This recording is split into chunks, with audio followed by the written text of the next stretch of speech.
On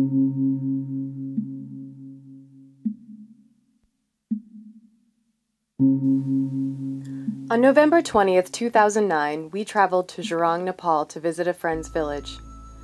We didn't know then that this would become the beginning of a far greater journey. It took us 2 days to reach the village by public bus, hugging the jagged edge of a windy dirt mountain road. After we reached the final bus stop, we hiked for 3 hours, deeper into the hills, to reach our destination. Our first stop upon arrival in the village was our friend's primary school. When we got to the campus, none of us had much to say. What we saw had rendered us silent. We saw walls that were bending on the verge of collapse. We saw toilets that had been locked shut for years. We saw students who hadn't showered in days. We saw a community looking for support and asking for our help. 5 months later, we began building a new primary school for the children of Jarang. We consisted of the mothers, fathers, and neighbors of students currently enrolled in the school. We consisted of international volunteers who had paid their own way to travel halfway across the world because they believe in the power of education. We consisted of 94 donors who collectively raised $20,000 to fund the building materials. According to the United Nations, there's more than 218,000 children estimated to be out of school in Nepal. Those children outside of the educational system are the most marginalized and hardest to reach.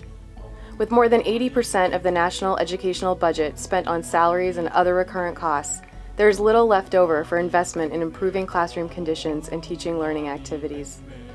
When the school in Jarang collapsed, there would not be another one to replace it. While poverty levels have dropped in Nepal over the decades, 1/4 of the population still lives below the national poverty line of $1 per day. That's 7.1 million people, a bit more than the current population of Massachusetts. What these people lack in financial resources, they make up for with spirit of determination and strength of character. Over the course of 6 short weeks, we built a new campus equipped with working toilets and a water supply.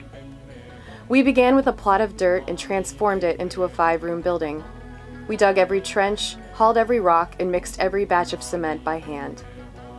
We supported the skilled workers as they quickly threw up wall after wall, installed each wooden door and window frame, and glazed the cement floors.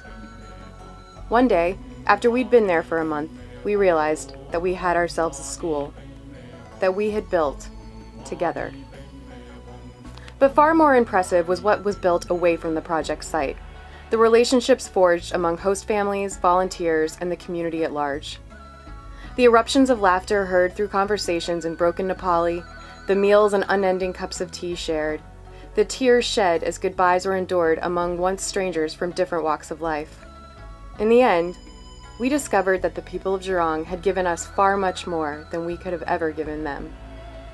According to the World Bank, almost half the world, over 3 billion people, live on less than $2.50 a day. According to UNICEF, 22,000 children die each day due to poverty and hunger. Nearly 1 billion people entered the 21st century unable to read a book or sign their names.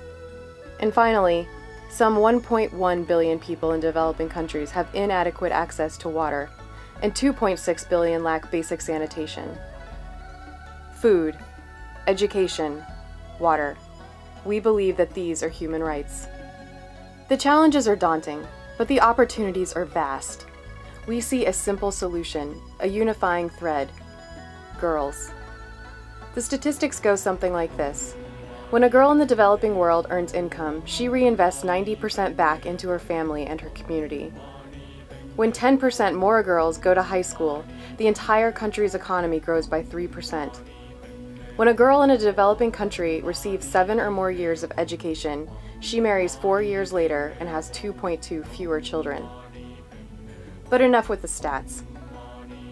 This is Pelu Lama. If she goes to college, she wants to become a nurse.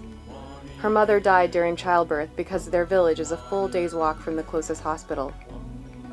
As a nurse, she would have the power to save other mothers, future mothers. Amrit Karki wants to become a social worker. She wants to change the traditional Nepali society that discriminates against her and her family since they are Dalits, untouchables from the lowest caste. Mamata Rai was forced to marry after she completed the 10th grade, and at 24 she already has 3 children.